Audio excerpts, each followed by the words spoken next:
వీకెండే అనగానే రానే వచ్చేసింది. వీకెండే అభిమానులతో సహా ఇంటి సభ్యులు కూడా ఏం జరుగుతుందంటూ ఆందోళనగా చూస్తూ ఉంటారు.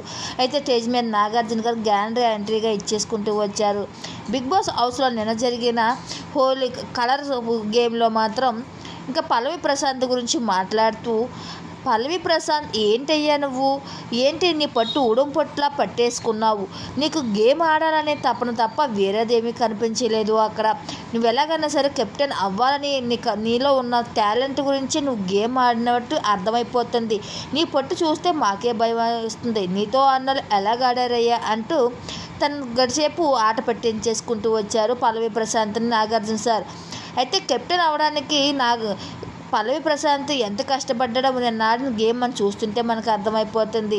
తనని ఎంతమంది ఓడించాలని చూసినా సరే తను ఓడకుండా గెలిచి కెప్టెన్ అయ్యి తను అనుకున్న విజయాన్ని సాధించినట్లు తెలుస్తుంది. అయితే స్టేజ్ మీదకి వచ్చిన నాగార్జున గారు ఇంకా పల్లవి ప్రశాంత్ గురించి మాట్లాడుతూ ప్రశంస వర్షం కురిపించేసుకుంటూ వచ్చారు.